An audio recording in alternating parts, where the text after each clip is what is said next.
আসলে এই যে বহুল প্রতীক্ষিত একটা গণতান্ত্রিক উপায়ে নির্বাচন হবে অবাধ সুষ্ঠু। আসলে আমাদের তরুণ সময়ে আমরা যখন বিশ্ববিদ্যালয়ে আসি তারপর থেকে তো আসলে কখনো দেখি নাই যে সুষ্ঠু ভোটাধিকার। তো এই যে গণতন্ত্রের প্রধান বাহক হচ্ছে নিরপেক্ষ মানে ভোটাধিকার মানুষের, সেটা হতে যাচ্ছে। এই জন্য মানুষজন আমার মনে হচ্ছে খুবই উৎসব মুখর প্রফুল্ল যে এতদিন পরে তারা তাদের ভোট দিতে পারে। আমরা আওয়ামী আমলে দেখেছি যে মৃত মানুষ এসেও ভোট দিচ্ছে, তার হাজবেন্ড হয়তো পরবর্তীতে বলছে আচ্ছা তুমি আসছো ভোট দিতে কিন্তু আমার বাড়িতে আসো নাই, মানে এরকমও ঘটনা ঘটছে। তো আমরা চাই যে এই ধরনের কাজ যেন আর না হয়।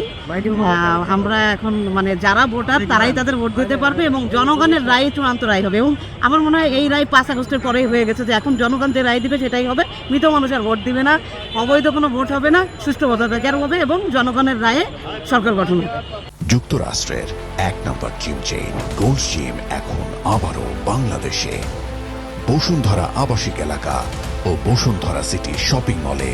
ছাত্র উপদেষ্টা যে বলতে আপনি যদি বলেন যে আচ্ছা এনসিপির সাথে জড়িত ওদের কথা আসলে ওইভাবে বলার কিছু নাই। কারণ আপনি দেখেন এই বিশ্ববিদ্যালয়েই তারা তাদের মানে যে ছাত্র সংগঠনের নামই 2-3 বার চেঞ্জ করছে। যখনই কোনো ধরনের অবৈধ কিছু করে তখন তারা সেটাকে নাম চেঞ্জ করে একবার বাক্সাস করছে, তারপরে তারা ওই ফ্লেক্সটা তাদের চলে যায়, তারা এটা করে। এবং আমার মনে তারা যে পরিমাণ রাখতেছে যে আপনার আমরা এ দলে যাব না, সে দলে যাব, ও দলে যাব, বিষয়টা এরকম না। তারা তাদের জায়গায় তারা ফিক্সড আছে এবং তারা এটা সিদ্ধান্ত নিয়েই ফেলছে তারা কার সাথে নির্বাচন করবে। আর এর বাইরে যদি তারা চায় তাহলে হয়তো আবার বয়কটও করতে পারে। এমনও গুঞ্জন শুনছি যে কেউ হয়তো করবেই না, সে হয়তো পল করতে চায় কিন্তু সে আর রাজনীতি এইবার নির্বাচন করতে চায় না, এরকমও শুনেছি যে এর মধ্যে থেকে যারা পদত্যাগ করেছেন তার মধ্যে থেকে একজন নির্বাচন করবেন না।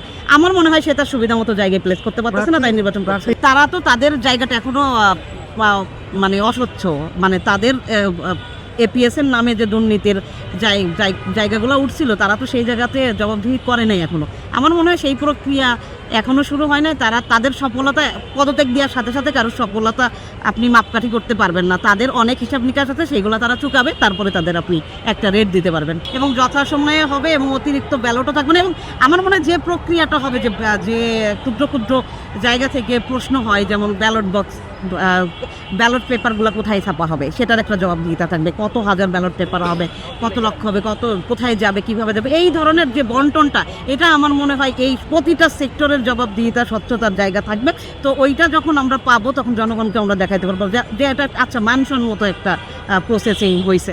তো ইসি সেটার দিকেই আগাচ্ছে যতটুকু জানি, এবং সেইটা না হলে আমরা বাংলাদেশের জনগণ তো আসলে সেটা মেনে নেব।